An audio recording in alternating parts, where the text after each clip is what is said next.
Okay. All right, so people are starting to funnel in. Hello, everybody. Hello. Hello. Hi. What's up? So everyone coming in knows we're going to be starting in about 5 minutes.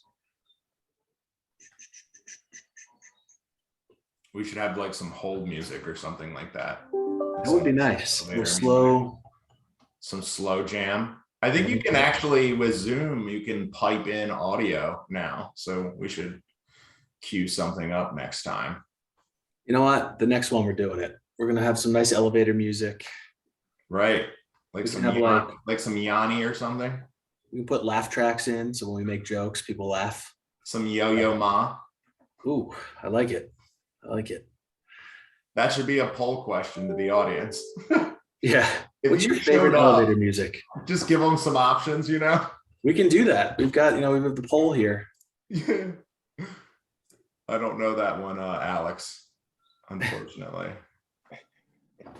So we've got about 20 people in. How do you say that? Yamasumak. I'll add that to my my playlist later on. Oh, okay. I do appreciate Yoko's artistry. Oh no. I appreciate her artistry.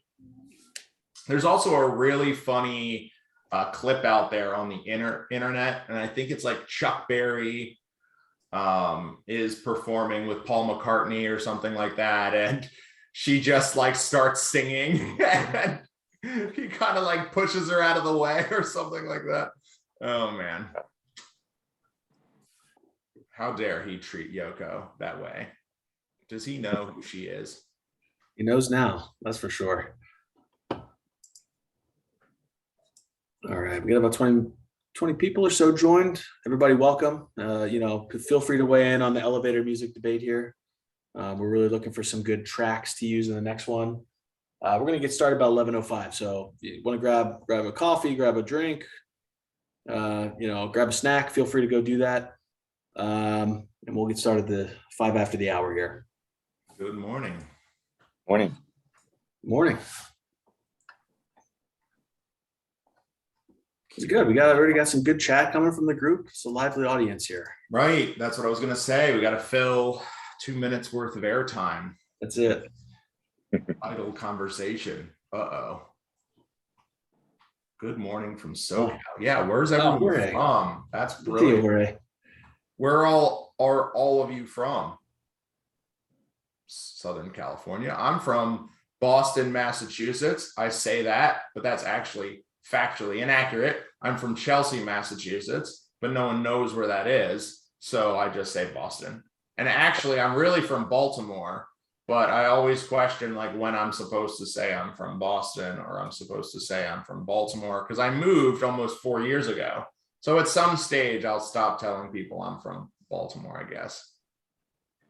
So yeah, I'm from Austin, Texas, and I'm actually in Denver today for a VMware user group conference. So Denver, nice.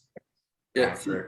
See, at least Brian, you have it where Chelsea's in the same state as Boston. I tell people I'm from Philadelphia because that's the only thing they would know. If I tell them I actually live on the Jersey side though, so if I tell them I'm from New Jersey, they just assume I'm from. Oh, you're right outside of New York. Oh, I'm actually outside of Philly, like 10 miles from the city. But so it's very confusing for people from my area. I'm sure I've like driven through it on my way south or north, depending. Well, Baltimore to Boston, I'm sure you pass right through my neck of the woods here. We'll have to stop and grab a drink sometime. You've got about 2 weeks because after that, I'm out of here. I'll be in Florida. So yeah. Then it'll be a little bit further down 95 for you to visit. Congratulations. Yeah, that's miserable. I would never want to go there. So yeah, we're it's gonna be good. It's gonna be nice. I say that when like the weather, I'm sure next week will be 30 degrees here. I'll tell you, we visited where we're moving to, which is right outside of Jacksonville in January, and we went to the beach. It was amazing. Like, man, we escaped the blizzardy. Actually, it snowed while we were gone. We were down there, so That was like a sign, like, you know what, You made the right call. Yeah. this is where it's at. So it looks like we're at 5 after. So let's go ahead and kick it off, guys. We have about 20 people in right now. I'm sure more people will funnel in, but we're just going to kick it off. I'll keep the chat open here. Let me just arrange my windows here so I can see messages as they come in. See, you guys see that? Oh, you see some part of my window there. All right. So thank you, everybody, and welcome. Welcome. I think this is our 4th, maybe 5th IGEL XenTegra workshop. Where we, kind of take different topics, themes for each one of them. Today we're going to be joined by a couple of really good friends. Brian Martinowitz. Am I saying your name right there, Brian? Your last name? No. I just threw that out there. Why don't you correct me, please? It's Martinovich. Wow. But it depends if you ask some of my family that's in Michigan, Martinovich, but I go with Martinovich. So Gotcha. Martinovich. How about that? I've been saying it wrong for probably about 4 years. maybe longer. That's okay. Hey, it's Most better people to do call me Brian, so it's fine.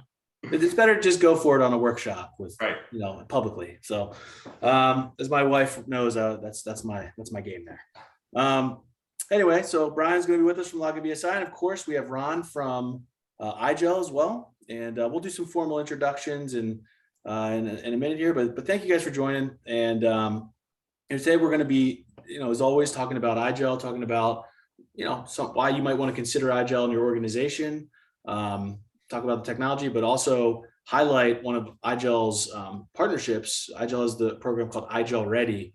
How many partners today, Ron? Do you know that offhand? I think it's over 110, 120 that are IGEL Ready partners. Wow. Yeah.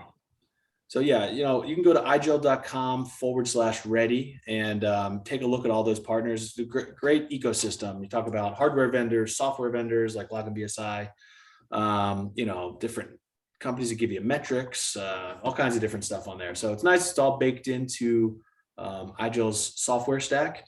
And then things are certified by their partners. So we'll get into that today with a little bit more of a leaning of LoginSSI. So let's go ahead and kick it off. We're going to talk about these 3 technology. Us as the partner, XenTegra. IGEL obviously is the main technology, the focus of these workshops, but LoginSSI is the partner who can really bring a lot of value. We'll show you what type of value they can bring today. But a couple intros. Let me start. I'll introduce myself. As you see here, I've already told you that this is basically not true, that I live in Philadelphia. But I'm from the Philadelphia area for at least another 10 days before we move to Jacksonville. But I've been around the industry about, somewhere between 12 and 15 years. I'd have to sit down and think about it. I just actually joined XenTegra recently back in November. I spent about 4 years at IGEL as a sales engineer. That's actually where I met Ron and Brian when I was with IGEL. And, a lot of different end user compute experience in the healthcare industry, industrial contracting. And on a personal side, I'm a husband, of a lovely wife. We have 4 children. We just had our 4th child in March. So we have a newborn in the house, which, by the way, since we're moving to Florida, I'll just throw this out there publicly. I don't recommend doing those 2 things that close together. But, in case you were wondering, in case you were thinking about it, I would say maybe space it out a little bit. And then, when I'm not working, I like to serve in my local church. I serve in an addictions ministry where we try to help people get clean and that type of thing. So that's a little bit about myself. And, the company I work for is XenTegra. You might, if you're on here, you may know who we are, probably do, but just in case you don't, or maybe you know some things about our what we do. I'd like to just share kind of some of the things that we do and what makes us different than other companies.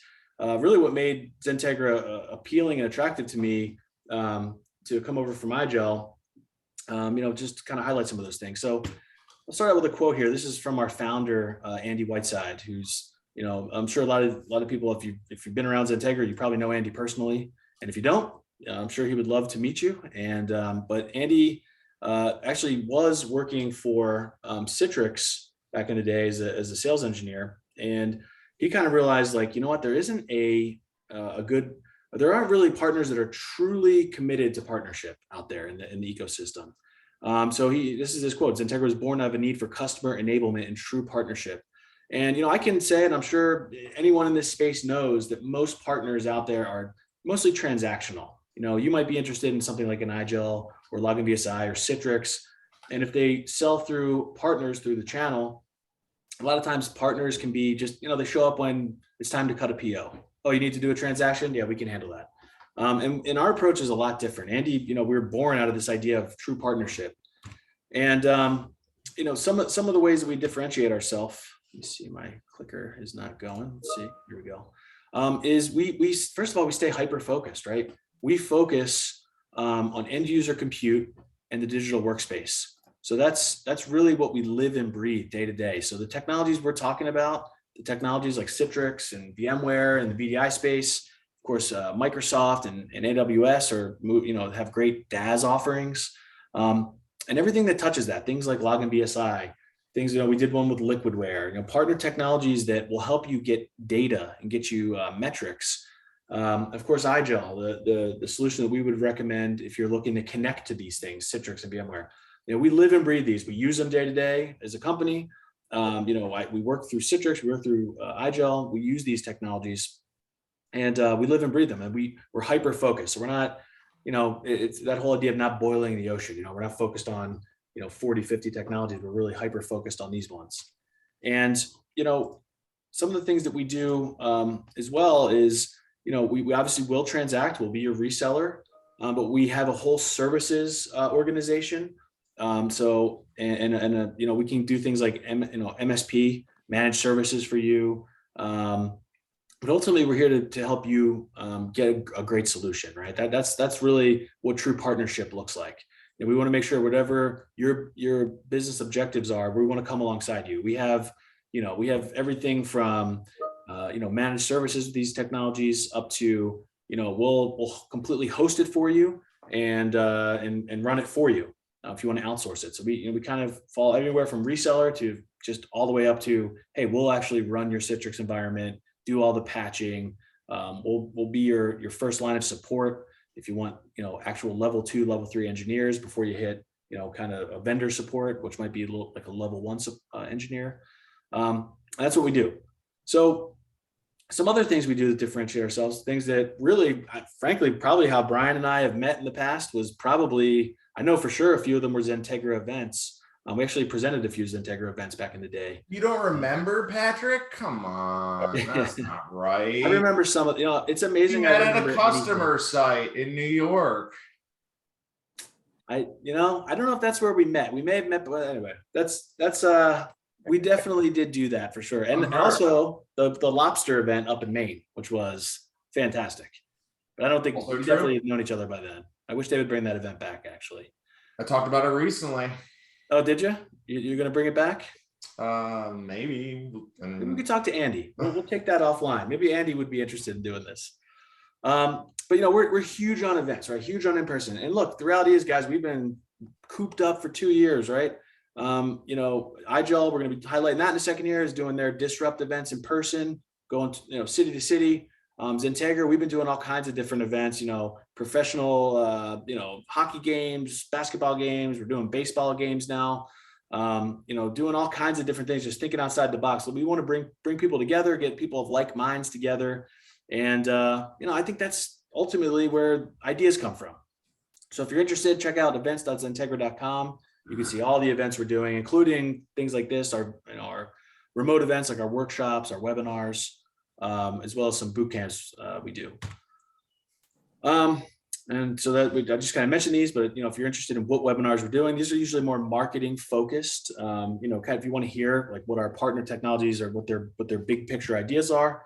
You can always sign up for our webinars, webinars.XenTegra.com. We also have podcasts. So I'm actually on our weekly podcast with IGEL. We call IGEL Weekly. But we have podcasts for Citrix, for VMware, for Microsoft, for all kinds of different partner technologies. So you can access these from any major podcast application. So we highly recommend, just you want to stay current. We always have people on that are experts in the industry to kind of give insight. So check that out, podcast.XenTegra.com. And one thing, this is another thing we do that many people don't know we do. We have an entire staffing division. So, if you're on the call today and, your organization has a need, you need somebody in your organization with a certain skill set, reach out. We can help you get connected with the right candidate. And also if you're maybe looking like, hey, you want to see what's out there, we can do it from that side too. Reach out. We always have great opportunities. Again, mostly in that end user compute digital workspace field. That's our focus. That's probably, we need to get around the Citrixes and the VMwares. That's going to be kind of, if you're in that, if that's what you're looking for, we can definitely help you there as well. Same thing with jobs. If you're interested in what jobs are out there, that's where you would go. Jobs.XenTegra.com. One other thing to mention, we do something that's a little unique. I don't know that there's any other partners that do this. We have a free micro assessment. So what we do is a 4-hour engagement. So let's say your Citrix environment has some issues. You have slow login times. You don't know what's going on. Bring us in. We'll come in absolutely for free. You generally get on a 2-hour call with you, go through your environment. We'll come up with a SWOT analysis and then give you some next steps of what we think, you need to do in your environment. One thing to announce on this workshop is we just started offering the same for IGEL. So if you have an IGEL environment, if you're an IGEL customer today, we can do a free micro assessment, come in, take a look at your environment, and then go with, kind of like industry best practices, what IGEL would recommend to make sure that your environment is running, up to spec. Now, another thing, I always like to mention this, it's not technically part of XenTegra, but our founder, Andy, started this organization as kind of a separate organization. Computers for Community was started to basically serve nonprofits. So if you're looking to get rid of old hardware or network equipment, whatever, and you don't know where to take it, or you don't want to throw it out, reach out. We can connect you with Computers for Community. And what happens is, they'll basically take it, they'll completely wipe the devices, they'll give you your certificate, and they'll repurpose it. So a lot of times nonprofits don't have the money to spend on new hardware, new new networking equipment, new software. So Computers for Community kind of fills that gap. And so and if you do donate, you can tell Computers for Community, hey, here's a nonprofit, here's a charity that I really like, and you'd like to donate to them. We'll work with that charity. So really cool. And it's a great cause. Now, some of you who've been around for the last year, we are about to give away a Bronco. Actually, I don't know if we technically have yet. I think it's in a few weeks.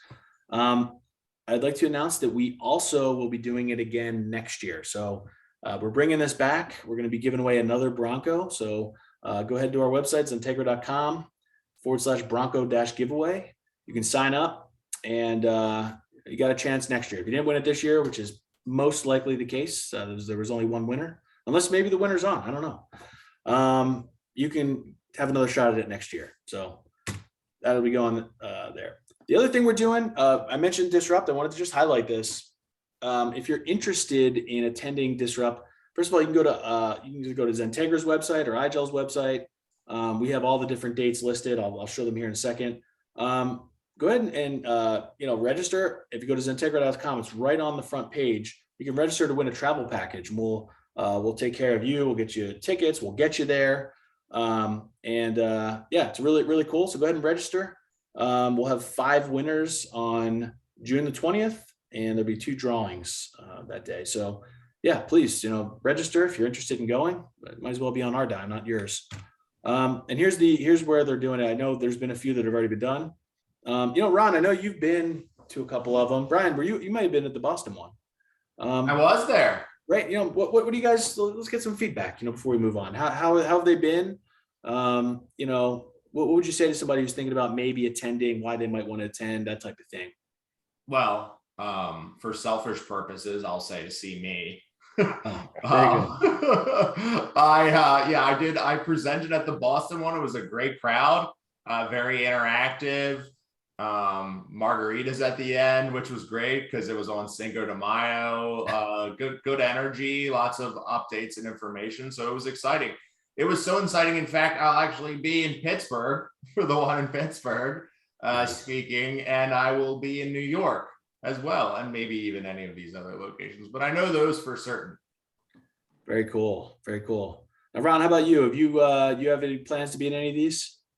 Yeah, I'm just trying to work out the ones in later part of the year. I think the key thing is just being able to connect with your peers in the area, and go with that, and then just seeing our IGEL ready partners that are there and connecting. So yeah. Yeah, it's a great, back in the day when it was just normal to have events, and it was just, we never thought about not doing events, right? It was kind of just understood. So I think now it's getting back out there, connecting with your peers, like you said, Ron, seeing what's out there, see what technology partners are doing, see if it's a good fit. I mean, it's just such a great thing. So we encourage you guys, and obviously, and if you're thinking about it, you might as well go on XenTegra's website, register, because hey, if you can get it all paid for, that's even better. I want to mention this too. We're going to be talking a lot about IGEL today. This is a new offering that we have. We're doing what's called the IGEL Complimentary Fast Track POC. So XenTegra is one of the only partners in the country with IGEL where we have a services specialization. So that's that's our we're an IGEL elite partner with services specialization. So we can offer things like POCs. We can do IGEL services on instead of having to go to IGEL directly. And if you're thinking about IGEL for your organization, maybe you just want to, see if it would be a fit, reach out. We can use our 100% cloud hosted environment. We'll test up to 5 endpoint models, 3 peripherals. We'll do 1 unique use case, and it'll always be delivered by an IGEL certified solutions architect. So it's a great offering, and it's 100% free. It's a really great way to really see if IGEL will be a fit. Now, that said, all that out of the way, I kind of had an extended commercial today.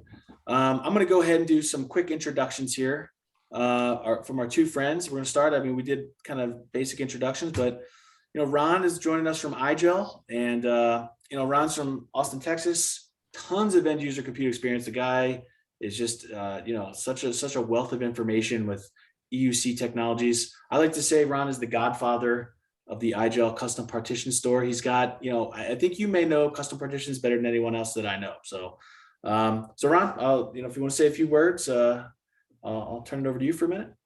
Yeah, sure. Just following up on the custom partition stuff. So some people want to say, what is custom partition? So as we were mentioning earlier, that we have the IGEL ready partners, we integrate 110, 120 different partners, integrate their technology, and it's built in. But you may have use cases where maybe you need some digital signage or some other software. What IGEL can be extended with a custom partition for that. So basically, if you use your search engine and just say IGEL community GitHub, for example, you would find that. You would find all of those custom partitions. And basically what I've got there is the ability just to have a build script. So if you needed to have a digital signage app, you could go there, search for that, find the app, and then basically just run it, and it'll automatically build the custom partition for you. So we have that for Teams and Zoom. If you want to have use cases where business continuity or DR, you can have a custom partition for Teams or Microsoft Edge browser, deploy it to the endpoints, and then if there is an outage or whatever in the back end, you can just, from the IGEL UMS management, click a button and say, show that icon on the desktop. And in seconds, it's on the desktop. They could click on Teams or Edge or Zoom and just run it natively on the endpoint for business continuity. So back to you. Yeah, no, Ron, it's great, to go in detail there, because, I'm sure you've had the question asked to you when you're talking about IGEL, because the traditional approach was always everything baked into the OS. People say, well, what about this? They have this Linux app, is it there? Custom partition bridges that gap. And you mentioned Edge, Teams. It's kind of amazing. Microsoft is now developing Linux applications and supporting them. So if you want to use Edge, if that's your browser of choice, the custom partition is the way to do it. And Ron's done an awesome job. If you go to the IGEL community website, it's igelcommunity.com. You'll see the custom partition store. Ron has a bunch that are hosted there and scripts to build them. So just really great stuff. It's my first place I always look, actually, when I want to see if there's already a custom partition. So Just Yeah. awesome. Well, yeah, and I've done so many of them. Someone the other day, I was at some event and they're like, "Hey, do you have a custom partition for Tanium?" And I'm like, "I'm not sure." And I go look and it's like, "Oh yeah, I did that back in January." Oh, getting old, I man. have a It's good. I have another one for you. Login VSI actually started out in the custom partition before it became Right. integrated. So it enabled the partnership to develop when there were questions about whether or not it was something that was feasible. So kudos to you. Yeah, I remember that. I remember when that came out, and that's, and that's great too, because that's always how even when the applications that are integrated like Login VSI, they always start out that way, right?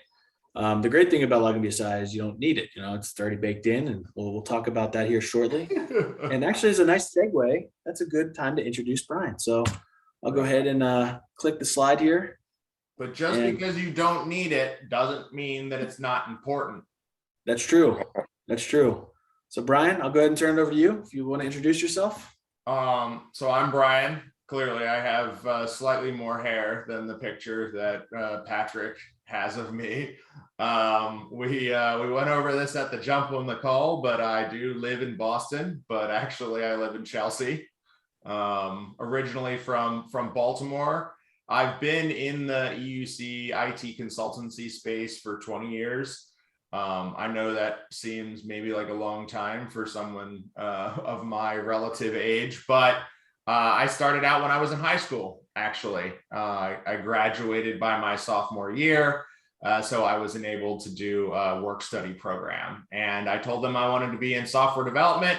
I got placed in IT, and the rest is history. 20 years later, here I am. You could consider me a Login VSI expert. I've been with the company for 7 years now, which again, I think in technology years makes me about 70. But I've seen the company in its various iterations and stages.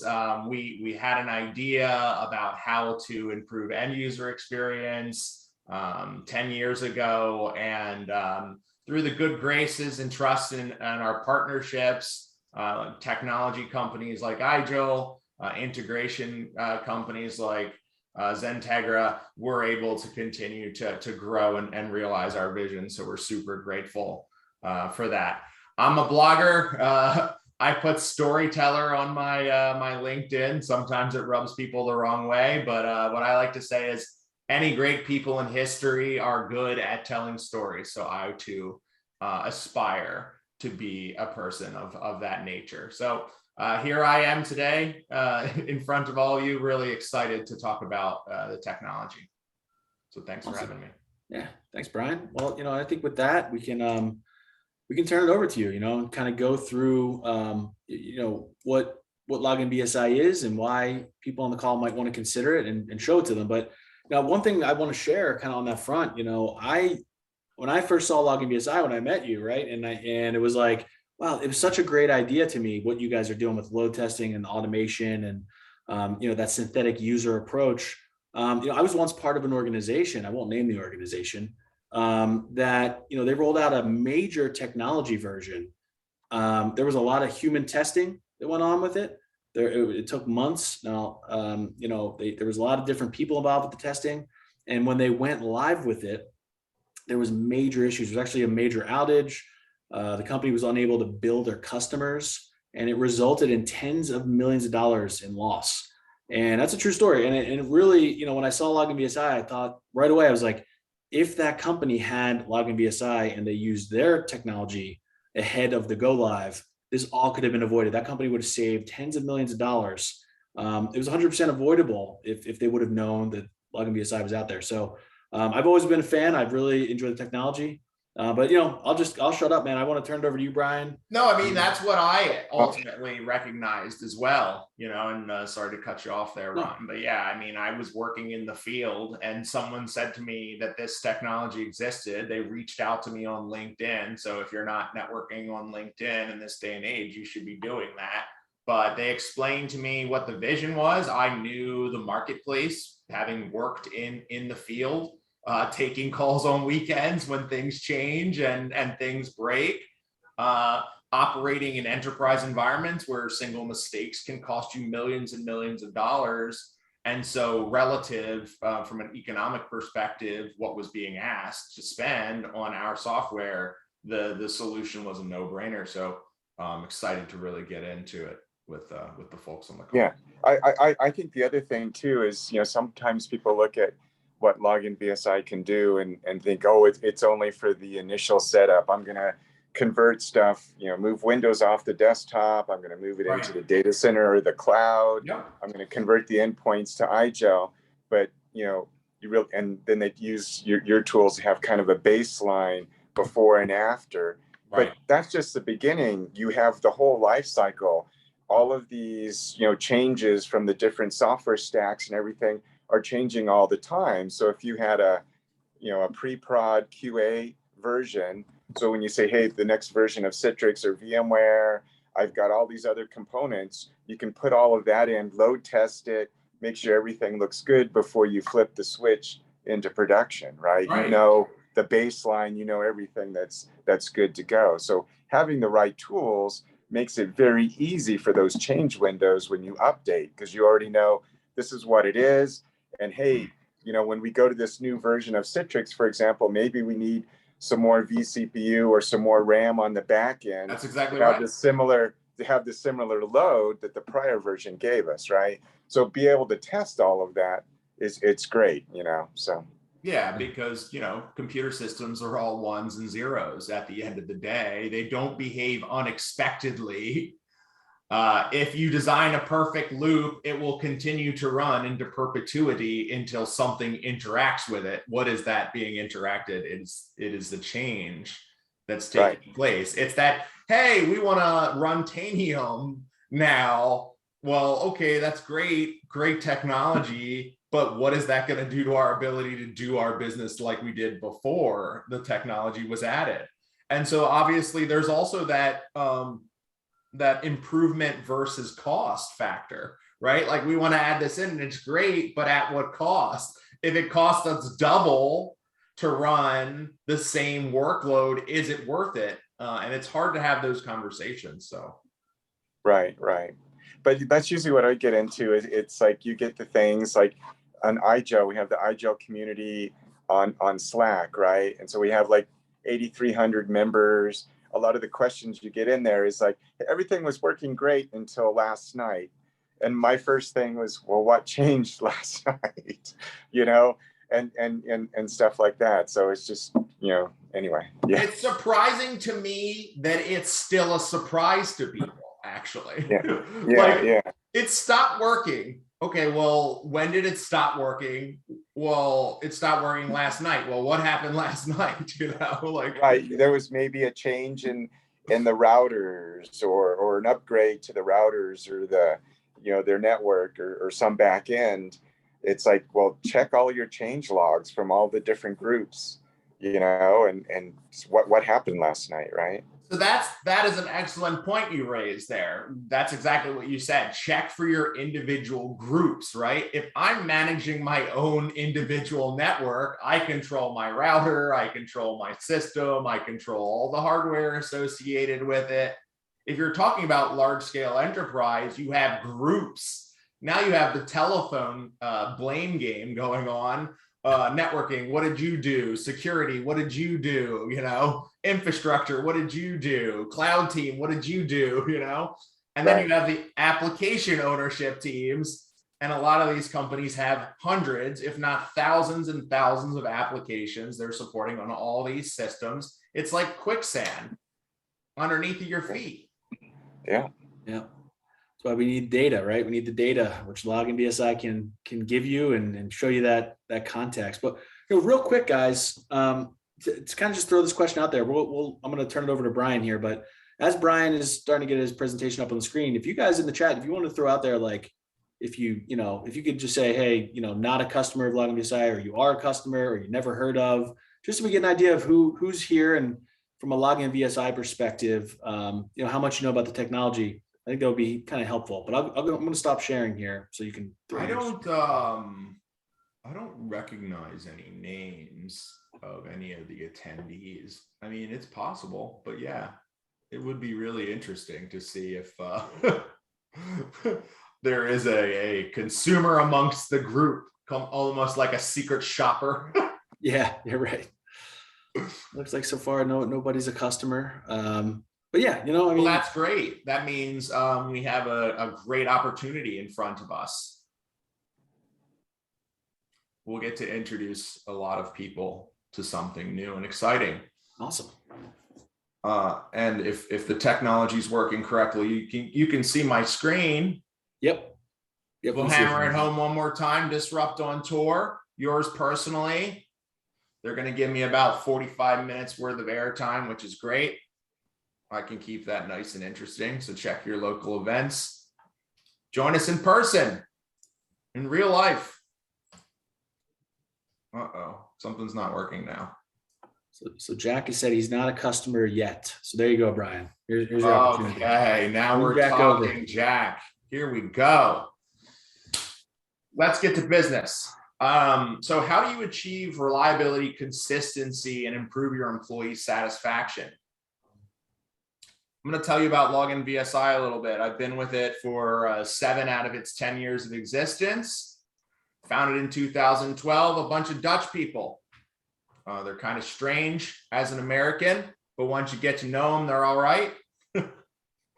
They certainly know their technology. They were a consultancy company that were working with customers and identified this issue, much like Patrick did, much like myself, but they were ambitious enough to do something about it. So they coded a solution. They gave it away for free at first. And as a result, built up a lot of goodwill and nature amongst the community, started addressing some issues. So we've run a lot of workflows at this stage. We got a lot of our virtual users out there, 400 customers, 50 countries. So we are worldwide. So what problems are we trying to solve? Well, a lot of you have virtual desktop and virtual application, centralized pools, or you have applications that rely on single systems. What do you want to call it? Converged systems. They want to know what the experience is like for their remote users as well when they're sitting at home. And a lot of us are sitting at home working now. It poses an interesting and unique challenge. And also, like, are the changes that I'm making in regards to Windows, for example, as one specific change that might be taking place, what is that doing to my business critical applications and my ability to support them? So, I'm sure that a lot of you share these same concerns, and actually, like, will latest Windows 10 image update support my business? Will latest Windows 11 image update my supported business applications? I thought that Windows 10 was the last operating system. I guess not. I remember that claim. Yeah. It's not, and it won't be, because change is wonderful and it's constant and it will happen. And speaking of change, there's a lot of changes going on inside of your environments to support you sitting in front of the system that you're sitting in right now. You have changes that are taking place impacted from a location and geographical perspective. You have critical applications, Office 365. How many of us have Outlook running right now? And if you don't, you probably have the G Suite. I'm sorry that you're running the G Suite, but you are. But you're probably running Outlook. SAP, Salesforce, Epic. Healthcare is a large vertical of ours, and financial. Those Bloomberg terminals go down. Traders can't make their trades, and your 401k doesn't look as great as it used to anymore. No one likes that. Then you have collaboration tools like Teams, emails, printing, files and folders, identity, security, Tanium, right? Carbon Black, McAfee, Symantec, Cylance, CrowdStrike. You're running all of them. You have monitoring solutions and agents, user profile management, Windows updates. You have multiple golden images because you have divisions in your company that you're supporting. And now you also have the environment, the hardware that it's running on. And you might say to me, well, Brian, we're moving to the cloud, so we don't have to worry about any of that stuff. Well, that's great. What about the rest of it, right? Changes happening constantly, Microsoft shoving the changes down your throat, and it's a good thing, right? You get better, faster systems, improved security, new features and functions. But the thing is, it poses a challenge to us IT professionals at the end of the day. And also us business leaders as well. These are old statistics. 2019 and 2020 feel like decades ago at this stage, but you can see the increase of the number of patches that Microsoft is releasing. And I can guarantee you, if you look at 2021 or 2022, you're going to see 2,000 plus patches rolling out. So again, you guys are being challenged, and you're being challenged to do things with less money. At the end of the day, we're always supposed to manage the budget that we have allocated to us. And so, what we're doing is we're driving this concept of shift left, finding defects in production, introducing a change, to Patrick's point, and the end users experience slowness or it doesn't work, is really ineffective from a cost perspective. You lose money, you lose revenue, you process less patients, you make less trades, you take less phone calls, you develop code slower. The list goes on and on. If your end users' systems stop working or they're slow, it's going to cost you the most amount of money at the end of the day. So what you do is you take our virtual user technology or a concept such as this, and you will develop application tests based on workflows of your individual users. And you can continually execute those tests. You can execute them at volume. You can execute them from your remote geographies to understand if you're going to introduce a change that slows things down or changes the economics of running that workload. We still good, guys? This makes sense to everyone? Thumbs up, Patrick. Oh, so let me ask you a question on that, Brian. So what you're basically saying, right, is let's say your users, they go in, they have specific applications they need to launch. You're having a synthetic user do that over and over as many times as you want it to. Right. Understand the impact. Am I understanding that right? Right, exactly. So if I'm a hospital, I am creating a workflow inside of whatever EMR that our solution our IT team is providing for the consumers, right? So Epic, Cerner, Allscripts, Meditech, any of those. And not to mention, so all of those application providers do tons of QA effort. And that's great, and that's necessary as well. But the way that they don't look at it is, how do the add-ons affect the vectors of it as well? How does that business's individual workflow, how does their security posturing, the stage of their company, how does that change the economics? They can't possibly account for that. So they're giving you generic information.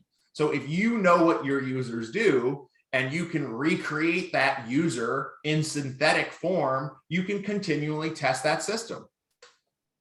So, they call it, I'm sure you're all aware, the DevOps approach, CICD, pipeline, continuous innovation, continuous development. So what we're doing is we are testing from release. And then once we go into operations, we're actually feeding the results continually back into the loop as well. And what we're doing is we're testing for end user experience at all of those particular points to make sure any change that you're introducing is not changing the economics and your ability to support that function and performance level. So the value of a virtual user, right? It's software versus a human being. And Patrick, I'm going to keep going back to you here again. What did you say? They have a bunch of manual testing taking place. Human beings are taking their very precious time and doing very repetitive tasks. And the fact of the matter is, we're not very good at doing that. Computer systems are much more effective at consistently doing a type of behavior, right? And so we have, instead of those daily behaviors, which can be, variable and inconsistent, we have workloads that are very consistent instead. Instead of feelings, which are subjective, what's slow for me is not slow for you. What's fast for you is not fast for me. What's fast for one company is not fast for another. We can actually have timed events that we can compare. So it's easy to deploy. It's more than a logon. So a lot of solutions will provide simply a logon behavior. It'll log into the system. Well, that's great. But once they get in, aren't they doing things beyond that? We have built-in workloads, so you don't have to create your own. We create ones out of the box. And again, you are all using Office 365 most likely, so those are obviously included. You're creating a test that consists of the applications that your users utilize in a way that your users use them. So the system, for all intent and purposes, thinks that a real user is interacting with it, and they're completely customizable. So I know that's very long-winded, but at the end of the day, Login VSI makes an end user experience reliability platform. Any changes that you make, as you can see over here on the left side, are dumped into the testing funnel. They're tested, which reduce cost, increases your ability to respond to demands from a change perspective. We reduce the risk associated with putting something that's untested or relatively untested into the system. And we do that by focusing on end user experience specifically. So we are talking about IGEL and how we integrate with IGEL. So we'll talk about how to architect that. So we have a central management plane. You access through a web browser like you would with most applications of that nature. You have all of your IGEL OS devices deployed out there. In this example, we'll be able to use 12 launchers to instantiate 350 users, which gives you a pretty good sample size. So we're going to tell those launchers, hey, interact with these remote sessions. They're going to connect into your desktop application resource pools, and we're vendor agnostic. So that can be Citrix, Microsoft, or VMware, as long as those users are at the end of the day sitting in front of a Windows endpoint. And then our virtual user is going to send the data back to our management console to collate that data and tell you whether or not it all works at the end of the day. What do you think, Ron? How are we doing? No, that's great. I mean, as you mentioned in the healthcare space, with the clinicians, things like that, logging in, tapping out, all of those things, they do it so many times a day that adding 1 or 2 seconds to each of those transactions could add up to minutes or hours for the organization, that change. So knowing that beforehand and saying, hey, either get back to the hardware vendor, software vendor and say, hey, your update is just adding too much time to this. And looking at our tools, we see, hey, you got a memory leak in this or whatever, and say, fix this. We're not going to go into production with this, right? Or if you say, hey, we have this, at least you can know the team leads in the hospital saying, this new thing we're rolling out, it's going to add this amount of time. So everyone's aware of it up front before they start, trying to do it and grumbling like, hey, this is bad, right? So yeah.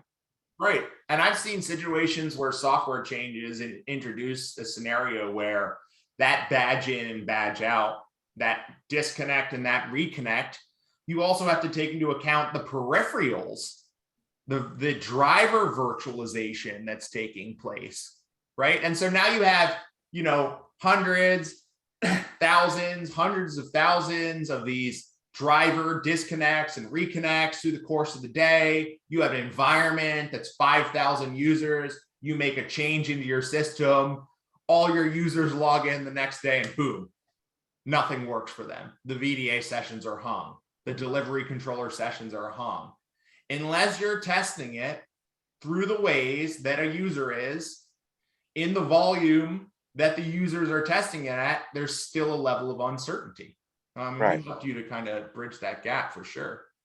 Right. The other thing is really around, you get a ticket. Some users are saying, hey, the system's slower now. It used to be so much better last week. Right. You can go back and look at the root cause of that, or say, hey, or have the data to say, no, based on what we're seeing, there's a minimal change occurred with this, change, right? Exactly. So at least you have the data, and you're not just trying to search, for a needle in a haystack of why users are grumbling this week, right? Not only that, but they're not sitting in the data center with where they're working. Right. They're sitting somewhere remote, and they're speaking for the whole group now as well, right? Right. And that's the thing that always makes me laugh when you have the server administrators and stuff like that, where she or he is saying, oh, I'm a server administrator, blah blah blah, that's the most important thing to the company. And it's like, no, touching all the end users and all of these things that are going on, that is much harder than being a server administrator. Well, they understand what they're doing, and they understand how they're doing it, but they don't understand why all of this exists, right? And why it all exists at the end of the day is to provide your end users, your colleagues, your employees, however you want to look at it, their ability to do their job. So you're right. It doesn't matter if the server infrastructure team is absolved of any kind of culpability in it. Once it doesn't work, everyone is sharing in the blame and responsibility. So we're giving you data. We're turning any of your IGEL devices into a remote connection point, which is great. Highly secure, lockdown controlled access to it. We drive the connections from your users. They're sitting in a cafe, or they're sitting at home, they're sitting at remote locations. We can actually activate a connection in an automated fashion through their systems, connecting into your data centers. And this can be hybrid as well, or completely cloud-based, depending upon how far along you are in that process. And we're going to feed that data again back up into Login Enterprise, our software solution, and we're going to give you data on how the users are experiencing it. And so what it's going to look like at the end of the day is you have your IGEL OS, but you probably don't even see this, frankly, because it's a kiosk that's connecting to your centralized resources, and it's driving behaviors. Our virtual user logs in, drives behaviors. And in this example, it's going through some Excel interactions, and it can test them for function and performance.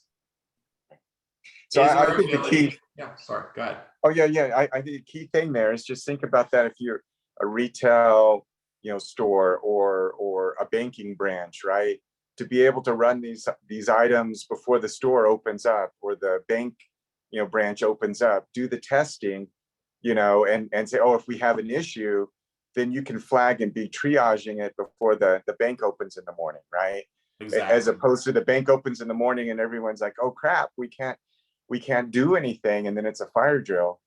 Have this run before the branch opens up, flag it, get it fixed, so that when the branch opens up, everything's good to go. And you know what? That's a great example. But I'll tell you what is a more frustrating one is, what about if you show up to the airport and they can't get you on the plane? Yeah. You can just go home and work or whatever, in the situation that your office has an outage, your bank, you could go to a different bank branch, you could go online, and do your online banking and still get most of that done. But if you can't get on that plane, then that plane caused another plane to back up, and that plane caused another plane to back up. So yeah, or this doctor can't get to the next patient even, right? Yeah, we can't schedule another procedure in the hospital because our systems are whacked, right? We can't take another phone call because we don't have enough telemetry to hire more agents. We think that they're not taking enough phone calls. Or we introduced a whole bunch of security software, and now each of our 15,000 call center users can take one less phone call a day. That's catastrophic. Catastrophic. Yeah. So Brian, let me interject with a kind of a question, kind of open comment. So we're talking about banking, right? My bank is an IGEL customer, a Citrix customer. I know that when I go to the bank, I see the IGEL. I think it's UD3s are sitting behind the counter. So let's say the admin there wants to have a tool that's constantly testing for load testing, make sure that things are working as they're supposed to. Equally as important, identifying issues proactively, right? And you're doing it with synthetic users, right? Is the term you guys use. Right. So let me ask you this, okay? Because the general approach people do is usually wait till help desk gets a call, or hey, go check your systems here and there, which, to be honest, we're all busy people on this call, and all of our customers that are here that are probably mostly administrators know that that's not happening.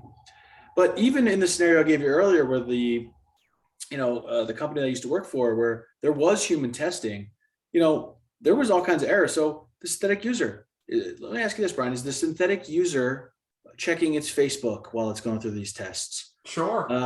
It should be. It should be. If it's not, honestly, if you have that level of blindness in your environment where your users are browsing the web and they're adding a level of workload onto your systems that you don't realize, you're going to fall into a trap. So you should certainly add that as part of your testing vector. Now, whether or not it functions, that might be something else, but you better expect that volume of activity on your systems, or you're going to be in for some surprises. Some unfortunate ones.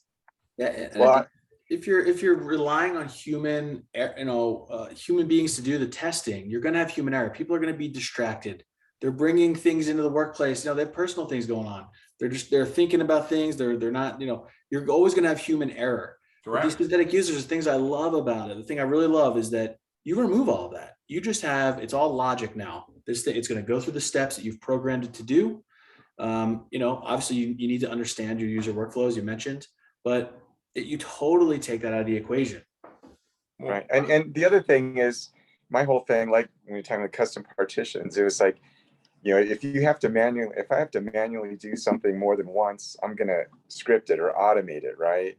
Same thing. Like if you do have an outage, you have all these great tools and you still may have an outage. You're going to go through your RCA, your root cause analysis, understand what it is. And part of resolving your RCA is saying, hey, I'm going to use login VSI to do this and monitor this. If this event triggers on this, then I'm going to restart something on the back end, right, or whatnot, right? So that's the whole thing, is getting that, never having to do something manually more than once. Right. You find a deficiency and you create the test scenario where you test that out to make sure it never happens again. Because if it happens again, it's just negligence at that stage. And back to the other question of manual testing, how expensive would it be for you to do a manual test of the nature like the one that you're seeing in front of you right now? I mean, this is like what, 2, 4, 6, 7. I mean, this is probably, this might be a 100 user test. Can you imagine telling 100 people in a company, stop doing what you're doing and do this set of behaviors? How many of them are going to go through all of them? What percentage of them realistically do you think will hit every single item on that list? It's probably unlikely that takes place. In addition, if you're making them go through 10 minutes, 15, an hour worth of their work, they're becoming unproductive at that stage. So now you have 100 employees that are doing a bunch of arbitrary work that they don't want to do, that are going to give you inconsistent results. It's going to be super expensive. So why not automate it and have the ability to scale it out as well, right off of your IGEL devices?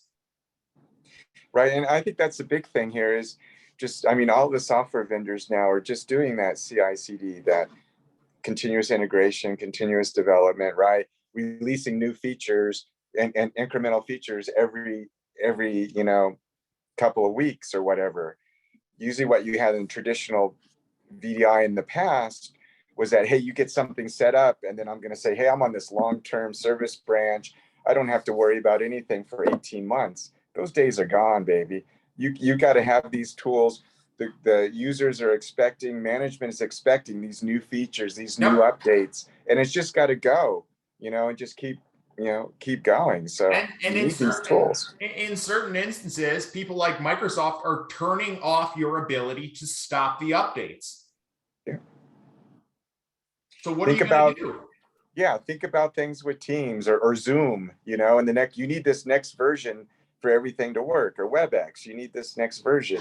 You've got to have all these tools in place to test and make sure everything's ready to go, Right. And it's not like Microsoft is not testing out Teams. What they're not testing out is the add-on that you have that creates the automation, or the add-on that's linked into this portion that feeds data into there, or what this volume of it does to your systems that you're also using in a hybrid environment that tie into it, your federated services, you're using on-prem, you're using the cloud, desktop resources. It just becomes a mess. Right. And so what IGEL is doing right now, for people that are using IGEL, you'll know, for others that are looking at that, is basically with IGEL, we bake everything in. So if we've got this version of Liquidware, this version of WebEx, Zoom, etc., kind of baked in, and that's in IGEL 11. When IGEL 12 comes out this fall, you'll have the ability to pick and choose, saying, hey, I want this version of Citrix, works good here. This version of WebEx works good here. Zoom, you'll be able to pick and choose those from our app portal and build that together. So that's, IGEL realizes this too, is that all these things are changing and moving so fast, we can't bake them all in at once. We're going to have this app portal and be able to choose the versions of, and mix and match things and build it in. So right. Yeah. Because what's going to end up happening is that IGEL's going to need to hire a QA person for every single integration on every single version of it, right? And now, even though they're doing that, that's not helping them out from the perspective of, once their consumer now plugs in their individual workflow and their customization, the QA efforts were great, but they still need to do more work, unfortunately. Right. So when with IGEL OS, when 12 comes out this fall, being able to mix and match, build it together, and then use the login VSI to automate, the testing and everything and those flows, and then you're done and say, yeah, this image is ready to go with these different versions. I've run the test through login VSI, everything's good. So then your change window, it's like, we've done all this to testing. Please, for those different business users, please approve this change. They'll approve it and you'll go, and you've got the data, behind you, instead of just kind of putting it in, doing some simple tests, then rolling it out and figuring out, later something's broke, and then your change window is, this is how I got to roll it all back again. Stop doing that crazy stuff. Right. Use login VSI, integrate the pieces you need to integrate, do the synthetic testing, and you're good to go. And your change window is very simple, easy to get approved by the business groups because you've automated all the testing.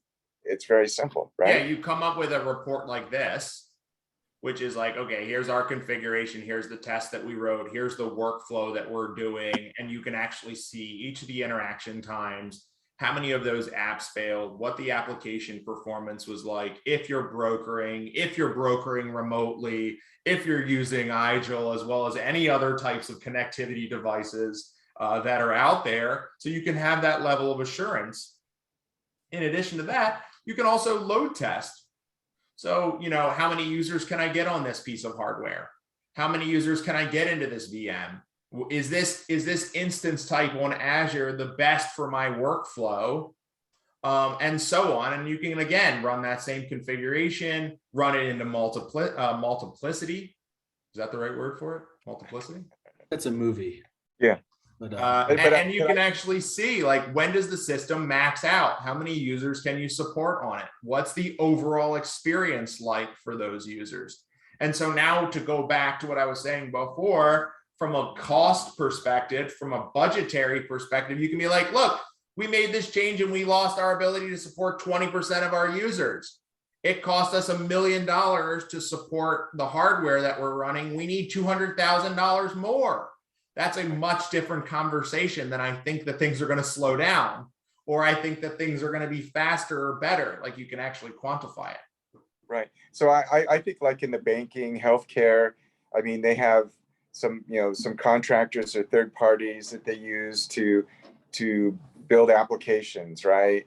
And the new versions of those come out. To have tools like this to go back to that third party developer or your internal developers and say, hey, this next version you want us to roll out, this is, it's got a memory leak, or it's if I run it for more than an hour, it's a memory leak, our systems are going to crap, or there's just more of a load. Could you please look at this and tune this some more? We don't want to put this in production because we're going to lose 20% of our capacity if we put this into production today. Right. Exactly. And then to continuously test it. So you take that same workflow that you would run in pre-production, that you would run at a volume, and you regularly run it from where those users are connecting from where you have those IGEL devices located, and you can activate them. You can turn it into a probe user, a canary in the coal mine, if you will. Someone's sampling the product at the end of the factory line, and you can compare your SLAs that your business is making you perform into it. Right. So it takes about an hour to set up, which is less time than I've spent speaking right now. You download the hypervisor, 20 minutes might be gracious. I don't know who is forced to deal with that DSL connectivity there, but it's unfortunate for them. Probably about 5 minutes for the rest of us. 8 minutes to start it up. You're going to go into our web UI. You'll grab the URL. We also have a secret launcher secret key there. You're then going to go in and set up your UMS console with a profile. You're going to feed those bits of data in. You're going to add some virtual users to act as test users if you don't already have them. You're going to add some apps in there or select ones that we already provide out of the box. So in about an hour, you'll be up and running. You can convert those endpoints in. They'll be connecting. They'll be driving the behaviors. They'll be giving you baseline data. My company's doing a giveaway in conjunction with Disrupt, where if you'd like to hear me talk at you, maybe a little bit more interactive for 30 minutes, you can sign up for that punishment with an opportunity to win $25. How generous of us. And I'll close with saying thank you very much for listening to me drone on, and I'll hand it over. Great. Yeah, Brian, thanks for sharing that. I think, and to anybody who's on the call, I know a few people said they were interested, in maybe learning more about this. If this is technology you think you use, frankly, I think the use case we're talking through, we kind of all have, as admins, we all understand we need better tools, right? Work is only as good as his tools, essentially. Reach out to XenTegra, reach out, we'd love to help you guys, at least, have a POC, see how this works in your environment. So yeah, please feel free to reach out, and we would love to, get an engagement with you guys to kind of see this work in your environment, to give you that extra tool, to give you that data, the metrics. What I wanted to do, and before we jump into the next section here, I just wanted to make, a couple of little housekeeping things. We do have gift cards for Grubhub being sent out. This is obviously a lunch and learn. One very important thing, this came up last time as well. You'll be getting an email from our marketing team at XenTegra with a Grubhub gift card for joining this workshop. But that is only good till tonight at 11:59, till 11:59. So as soon as midnight hits, it's a one-day only gift card. So please use your gift card, either order lunch or dinner later on. But please use it. Otherwise, it's use it or lose it. So with that said, I wanted to just send to keep it conversational.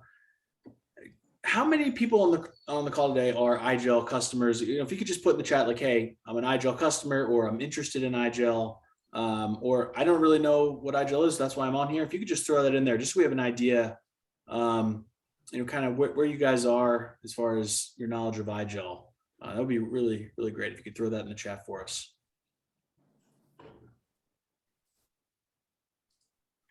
So we have John Malone's an IGEL customer. Good to see you. Jorge, learning about IGEL. So it looks like we have quite a few. Mustafa's an IGEL customer, Lakeland. Yeah. Good to see you, Mustafa. So for the people who don't know IGEL, what I'd like to do is, well, we have Ron on the call. Ron, you're representative of IGEL today. I'm going to go ahead and share this screen out. But if you could, in a few minutes, somebody says, "Hey, what's IGEL? What is IGEL?" Can you give us that kind of 5-minute overview of what IGEL is? Yeah. I mean, the basic message is with the Windows, you want to move the Windows into the data center of the cloud where you can secure it. And what IGEL provides is a secure endpoint that can run on your existing devices or devices from our partners, HP, Lenovo, LG, Dynabook, et cetera. They test IGEL on their hardware, and you can even get IGEL pre-installed from them as well. So it's a very secure endpoint for connecting in. From a support point of view, IGEL and large enterprises that we have one full-time equivalent for over 30,000 devices. So if you have a large retail customer or whatever, I mean, it's very easy, simple to set up. And then again, with the custom partitions, you can extend it. So very, very, very simple, secure. Yeah.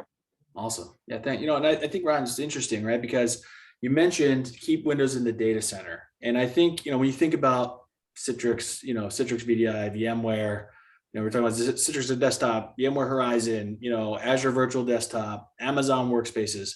It's essentially what that is, right? You're all of these solutions is putting Windows either in the data center or in the cloud, which is really just someone else's data center, and hosting it there, streaming it to your device. But a lot of times people use Windows to connect to Windows, and that doesn't make a lot of sense because ultimately, that endpoint now that you're connecting that has Windows needs to also be patched. It also needs, you need to have manpower to do that. You need to have an antivirus on there. You need a way to manage it, which, there's obviously tools out there like SCCM, which Microsoft has. I think they've renamed that, but there's other ones out there, but that's more overhead, more cost, it's just more of a management headache. And of course, it's not secure if you're connecting from Windows, to Windows. I mean, the reality is Windows is the most targeted operating system out there. You have the highest likelihood of, having spyware, malware when you have Windows on the endpoint. And so the thing that I love about IGEL is it takes the operating system, it takes what you already have, most likely perfectly good devices, laptops, desktops, thin clients, and you can repurpose those into really secure and highly performing devices, things that, devices where maybe when they were running Windows, they were slow and bogged down. They weren't quite doing it anymore. Well, now all of a sudden they're fast again because IGEL's so lightweight, and you kind of remove that entire, security risk from your stack, where before users were connecting from a device where they could execute files, or they could maybe go download, click a link in an email, and all of a sudden they're infected. Totally removed on the IGEL. And the other thing is how much of your time is spent. Some organizations, the PC refreshes. A third to 20% of the devices are refreshing every year. That may not be value add to the customer, right? To your company, doing these PC refreshes every year, and the user saying, "No, don't take my laptop away from me. It works great. And the last time you did a PC refresh, I was down for a week or a couple of days or whatever, during that." It's like, stop that. Move Windows into the data center of the cloud, convert those things to be IGEL and go. The other thing with IGEL, we have a UD Pocket, our little thumb drive.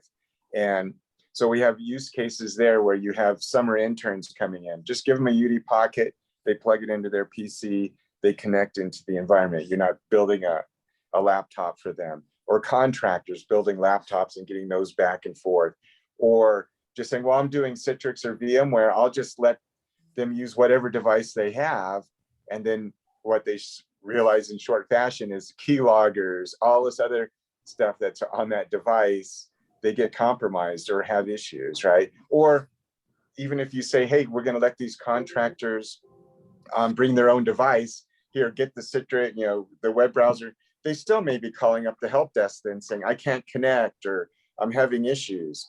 If you just give them a UD Pocket, they plug it in, they boot it, and then that's how they securely get in it. Watermark stuff, so that there's a watermark on the screen. If they try to take a picture, you'll see, your company's watermark on the screen or whatever. Do all of those kind of things. And other thing for business continuity is if you sign someone a laptop, they're home remote working, you could also sign them a UD Pocket, so that if that device breaks or whatever, they can take it to their daughter's gaming PC, plug it in, boot off of there, where their daughter might not be happy, but they'll be able to keep working, right? And until you could replace or fix that laptop remote. So many different use cases there you can do. Yeah, absolutely. And I tend to be more visual, right? With my learning. So let's talk through. So I'm actually going to show you guys how simple it is.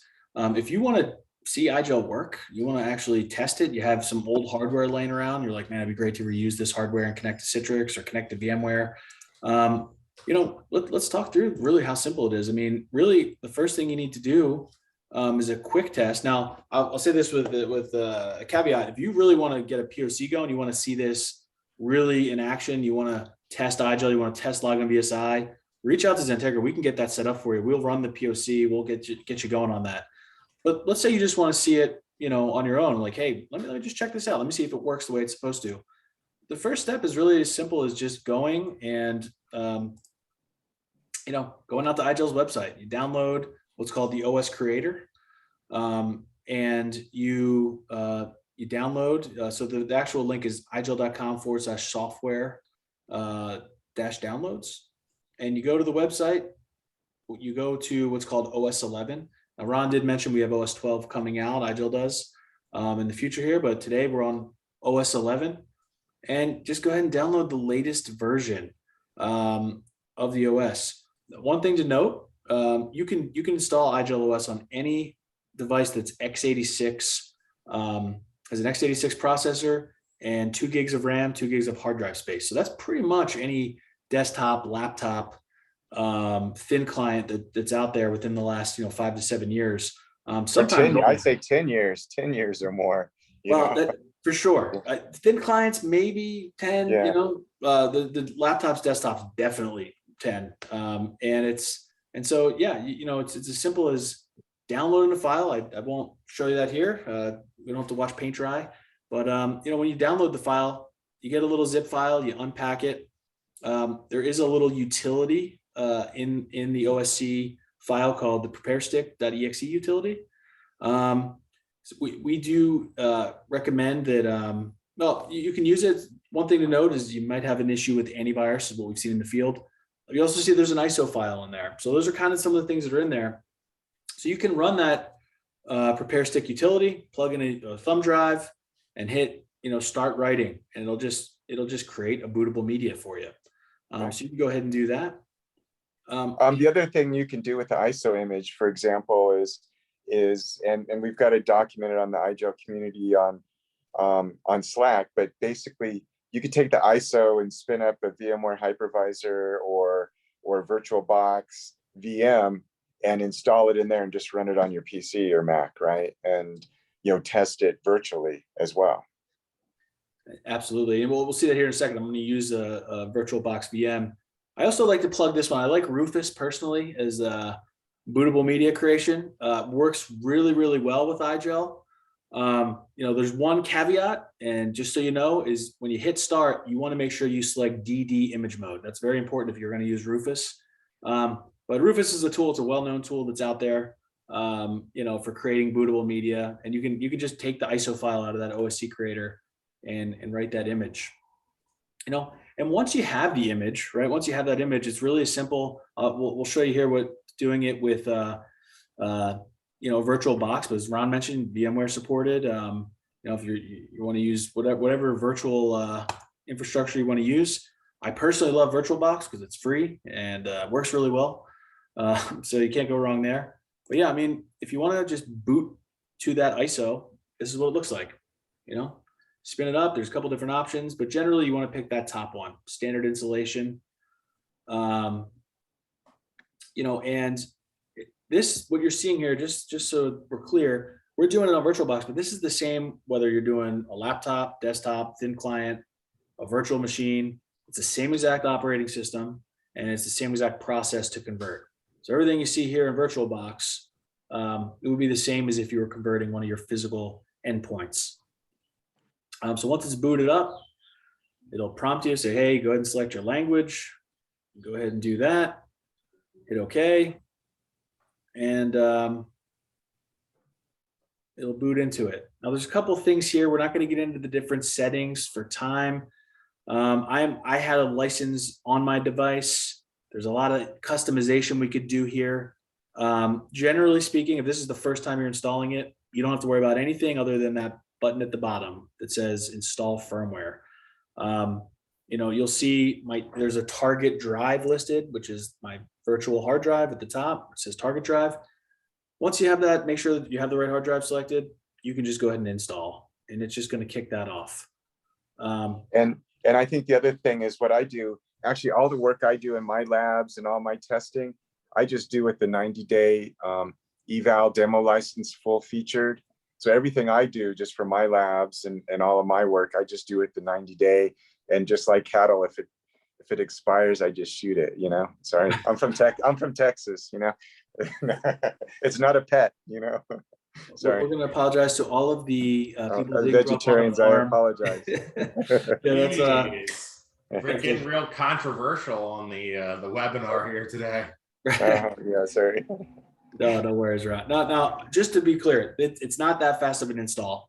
I did speed it up there just for time, but generally speaking, it's going to take about 2 to 5 minutes on most hardware to do an install. I have seen really, really old thin clients that took about, they had really slow hard drives. It all comes down to what's your point of failure, but generally 2 to 5 minutes is how long it's going to take.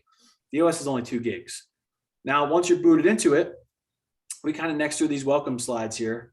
You can pick your time zone, your language. I'm not going to do that here. I'm not going to choose my time and date just because really once we're connected to the IGEL management, we can actually push those settings down to the device. There is a local login setting. We're not going to set anything there. We won't talk about that one today. And what I'm going to do here in my example is I'm going to join my IGEL Cloud Gateway, which is a public facing IGEL management server. Okay. And just without going all detail, it's really this simple. You give your users a URL. You can optionally give them what's called a structure tag, which you can use. We'll talk through that a little bit. I'm going to put one in here in the example, and then they just need a password. Now you can set a one-time password for specific people. You can create a mass deployment password. That's easier. It's probably more practical. And you send it out, and that's it.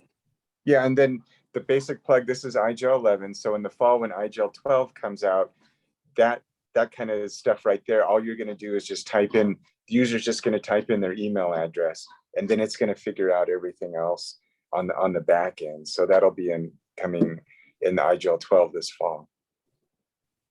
Yeah, and it's really going to be. I'm excited. It's going to be very very different how it's done, but I guess technically a lot different of in a good way. Different in a good way.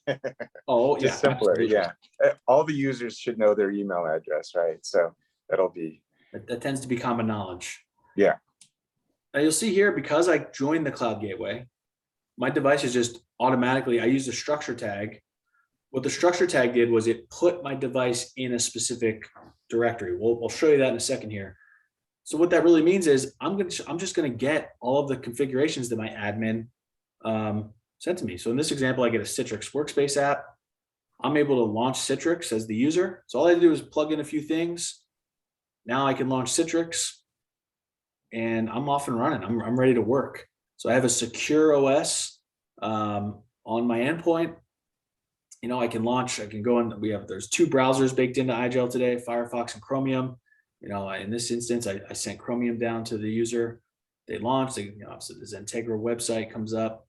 And it's really that simple, it's really that simple to just very easily, deploy out this technology to your end users and have them up and running it within minutes. The other thing that you can do too, I mean, you're showing in this example that they see a whole desktop. You could configure it so as soon as it boots, it just launches into Citrix, right? So all they know is, they don't see any of the GUI or the backend. You could have it automatically log into Citrix or VMware or Microsoft AVD or whatever, right? And the user does, all they see is that's their Windows 365 desktop or whatever, right? So yeah. Yeah, and that's a great point, Ron. I mean, the beauty of IGEL, and I'll kind of share out my UMS server here as we talk through this. You can really customize this to be as locked down as you want, or give your users as much flexibility as you want. It's always that never ending, us chasing our tail. We want to be secure, but we need an end user experience that's actually good, right? And where's the balance there? Because you start to go too far one direction, the other one suffers a little bit. So it's generally speaking.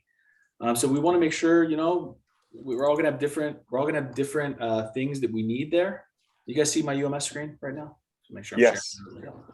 sharing. We all have different different requirements in our workplace, right? We have about 40 people on right now, and assuming there's 40 companies represented, there's probably going to be a lot of different nuance, to what each person needs to satisfy their company's protocols and procedures. The things that their company says, hey, we need it to be this lockdown, or we need our users to be able to do this, right? So having that flexibility to kind of pick and choose what you want your user to do, it's all here in the IGEL. So you can see here, I'm going to shadow. Here's the device I just converted. I'm going to go ahead and shadow this device. It's a great feature that I often forget to show, just how easy it is. It's built in. There's actually a secure VNC protocol that's built into the UMS, the management console. So I can go in here, I can right click, shadow this device. Now, even on that, right? Your organization might say, well, that's great, but the user has to be able to, say, I allow you on there. Okay, well, you can do that. Let's go here. I'll click on this device. Now, you'll notice here, what we do in IGEL terminology is we create what's called a profile. Profile is essentially a workflow. We'll show you how to, for example, set up login VSI in a second here. But there's all these different things I'm pushing to this device. I have a time zone being pushed. It's Eastern Standard Time. I'm pushing Chromium. I have my Citrix environment set up. I also have this one I was talking about here, the shadow profile. If I right click and edit it, you'll see every profile looks the same. It's just the OS settings. And then the best way to learn something usually is to see what someone else has done. You can do that. You right click on a profile, you follow the blue letters here, and you'll see that what I've done is I've enabled shadowing. I have it in secure mode. Now, if I wanted the user to have to allow me in, it's as simple as checking this box here. I could check that box, hit save. Now, the next time the admin goes to shadow the device, the user says, they get a prompt. Hey, this person wants to shadow. Do you want to allow it? And it's that simple. It's all like just a matter of checking boxes and putting in values. And that's the beauty of IGEL. Right. And the best practice around this, you can see it's color coded for what's changed. But the best practice is to keep it simple, is that each little profile does a specific thing. You don't create the mother of all profile that has all these zillion things set, right? You want to have very simple ones. And then with this, we were talking about, a pre-prod QA environment and things like that. Larger customers will have a separate UMS set up for pre-prod QA. They do all their testing and stuff in there, set their profiles. Then they can export those profiles, which are XML files. And in their change window for production, they'll import it into production during the change window, get it set up and go. And so you have you're not manually changing things in production, right? You've done it in your QA sandbox environment. You use Login VSI to do all your synthetic testing. Everything's good. So the change window is taking that exported profile from the non-production environment, putting it into production, during that change window. Right. You've tested the connectivity through from where the user is sitting to where the workload is taking place all the way back. Right. And you've done that in the non-production environment, got it all working, everything's approved and signed off. So all you got to do is export the profile from the non-production and import it into production. Yep. And that's in your change window. Yeah, and to your point, I mean, you mentioned, Ron, having like a separate area. Let's say, for example, I could drag this guy, drop it into another directory. Now this is just my Jacksonville branch or my little demo environment, but maybe it is my QA environment. The nice thing is, once I have these profiles built, I apply them to the directory structure. So I could apply them to Jacksonville here. Obviously I have a wallpaper, so that changes. But let's say I wanted to put login VSI. Let's say I had a QA environment I wanted to have. All I would really have to do here, create a separate directory here, right click, call it, QA testing. So most people that follow the methodology refer to it as DTAP, development, testing, acceptance, and then production. So you'd have a little folder there called development, which is where you would have individuals that are responsible for managing IGEL do their configuration work. So they're setting the profiles, they're running the updates, and that sort of thing. You have the testing. So once the developers are done and through their paces, they then move it into the testing persona. You test it, you run it, you have in that testing persona a configuration of devices that enable you to use Login Enterprise. And now you can instantiate those test cases. Once you look at the results that I was showing you, you move it into acceptance. Acceptance would be where you have some end users come in over the top after everything's been thoroughly tested. They log in, they see that everything is working. They go through and do some remedial testing basically. And then you have production. So once, you give them, hey guys, you guys have, 2 or 3 days to log into this, see if everything's working for you.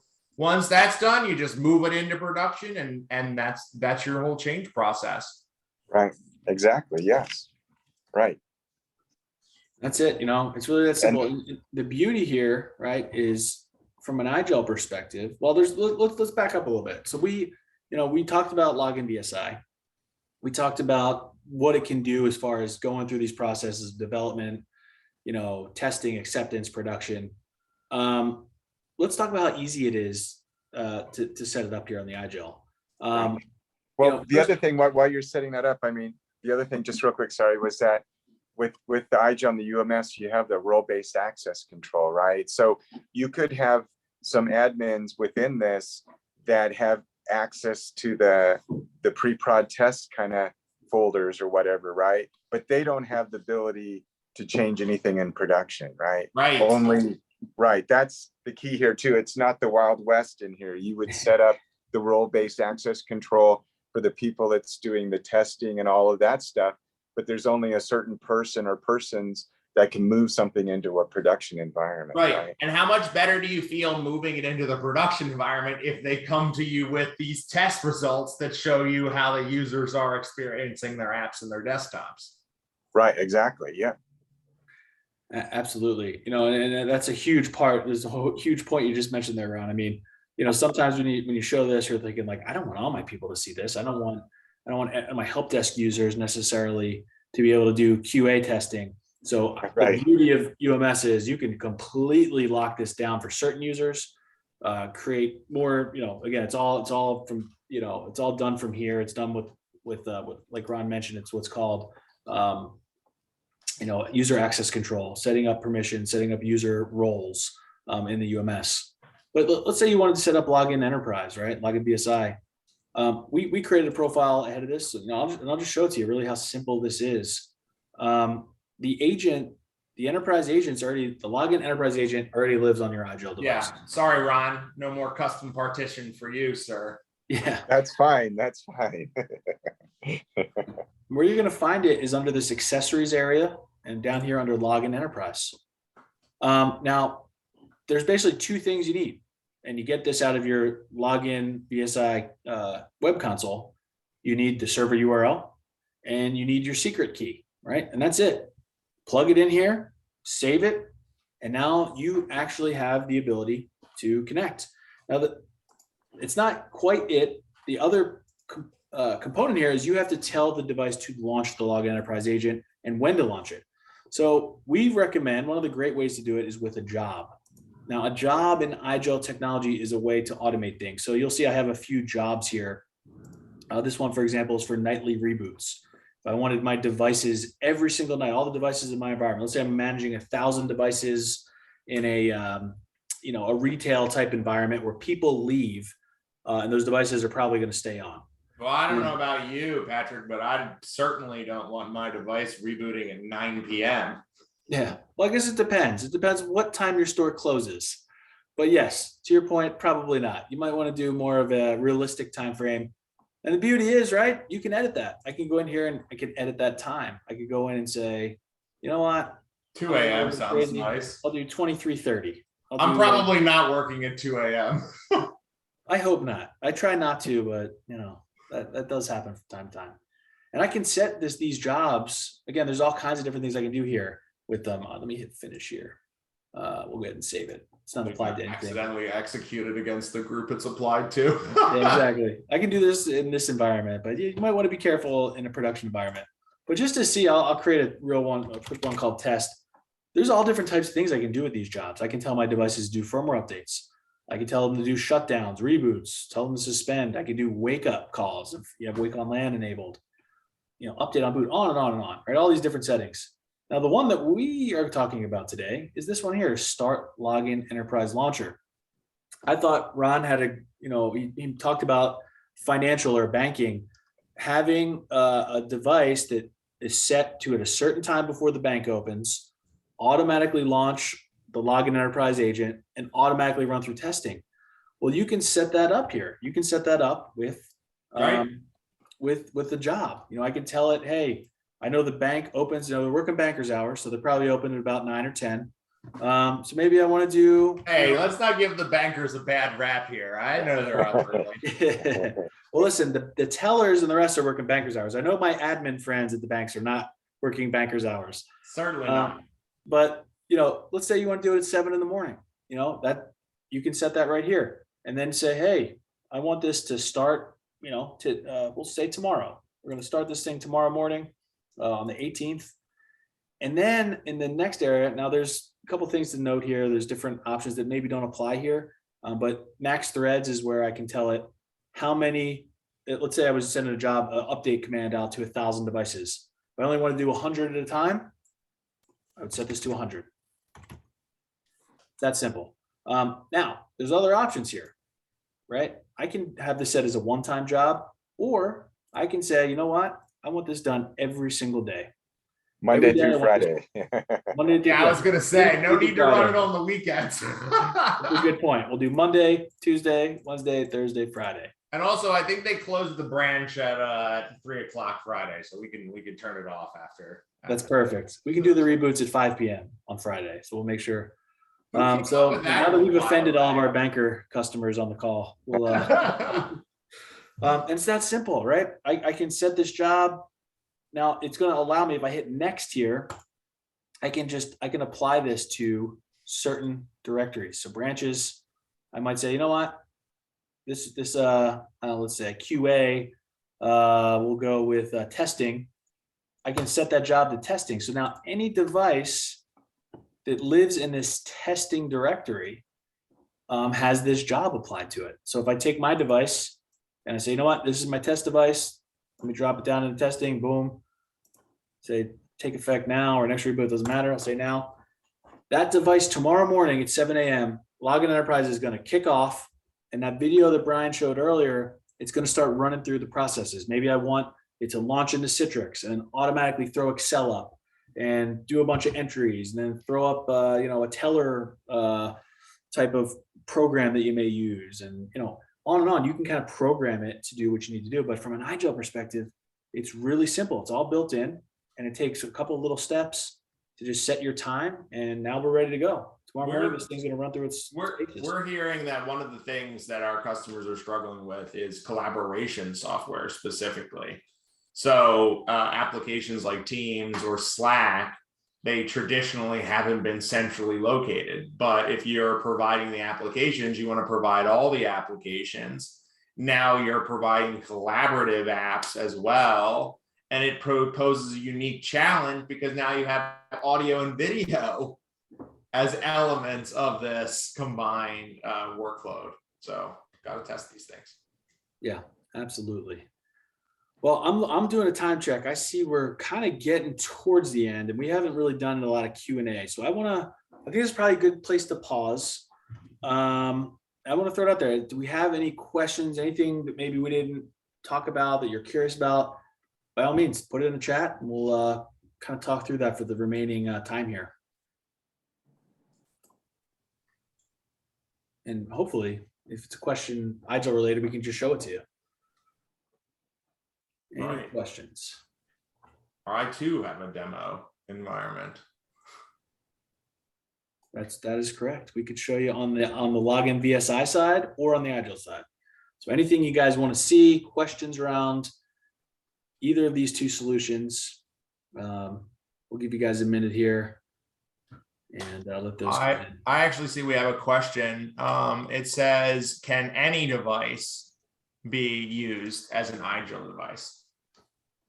So yeah, the basic message is it needs to be an x86 based device. So Intel AMD type device, 2 gig of RAM. I usually say 4 gig of storage. That can go back 15 plus years. I grabbed an old MacBook I had in the closet that I hadn't recycled that was from 2006, and it worked just fine.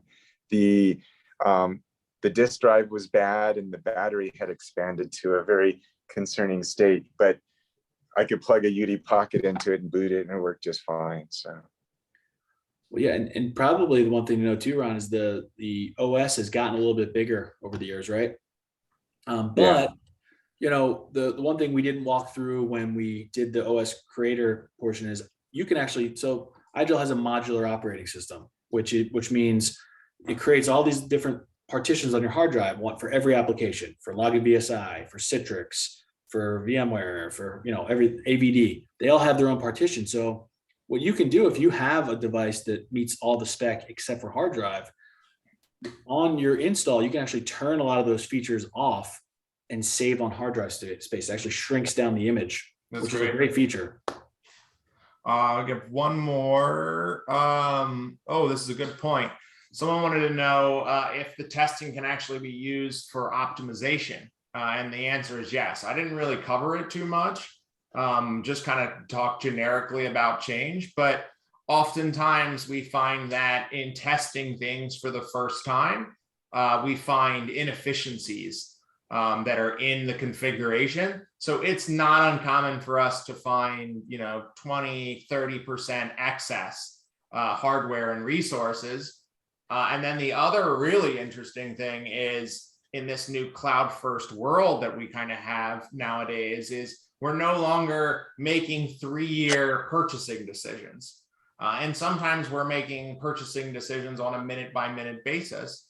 And so as a result of that, you really need to check, because if you have a 30% inefficiency, it's 30% every minute times every single user that's relying on those systems going through that workflow. So absolutely, optimization is a great use case.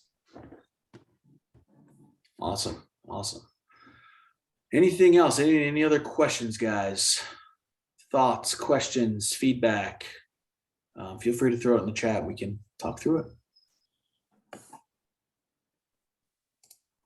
Maybe this is an opportunity to get a slight break before my next meeting. There is a value to that too, right? There's absolutely a value to that. As people who probably go meeting to meeting quite often, we all definitely value that. Well, all right. You know what? Let me stop sharing here. If anything comes in, we'll address it. But a couple just follow-up items to throw out there before we close here. First of all, I want to thank everybody for taking the time, getting on. learning about this technology. Obviously, thank you to Brian from LoginSSI. Thank you to Ron from IGEL for taking the time to really come through and talk about your technology that you guys are doing and give us updates and demos. And again, reminder, guys, you probably have in your inbox the Grubhub gift card. Make sure you you use it before midnight, or else it's gone forever. So definitely do that. And as always, guys, we have a couple. We're mapping out our next few workshops. We're going to do these monthly moving forward. We don't know if we're going to do one in June. I'm actually going to be moving from Philly to Jacksonville, so you'll see an update on that soon. But I see some of the guys who've been here for all of them. It's pretty cool to see people returning for each one as we cover different topics. If you have a topic you're interested in, give us some feedback. We'd love to consider that. I know we did a poll last time. So anything moving forward, we'd love to just kind of know what you guys want to see. So I think the other thing, for IGEL stuff, there's an IGEL community. So if you just use your search engine and just search for IGEL community and go there, we have, as I said, like 8,300 members on the IGEL community on Slack. Just join it. Just see the questions that are coming in. If you're using IGEL, you're not alone. You've got this great community behind you as well. Typically, when I see questions posted in IGEL community on Slack, it's like 5 or 6 minutes. You've got a response to your question. And even for myself, if I'm trying to figure something out, I first go to the IGEL knowledge base and search it. If I don't find it there, I go to the IGEL community, and probably 99% of the time, I find questions, my own questions I have myself, and find the answers there. We've got on the IGEL community, we've got blog posts, we've got video tutorials, tons of stuff. IGEL is just a simple, easy button. So, and you've got a great community behind you as well. Absolutely. Well, LoginSSI is very difficult, so don't even try it. If you're thinking about trying it, don't. Back out now. Or at least reach out to XenTegra. We can help you out with it. Right. It was IGEL, Yeah, I heard that there was someone at XenTegra one time that figured it out, and you need to find that guy for sure. Absolutely. We can figure out who that guy is. We'll let you guys know. All right. Well, hey, listen, again, guys, thank you. Brian and Ron, thanks again. Thank you to everybody joining. If we don't talk to you before the next call, have a great Memorial Day holiday. Enjoy, stay safe, and hopefully we'll see you guys on the next workshop. Brian, Ron, any closing words of wisdom here? No, this has been great.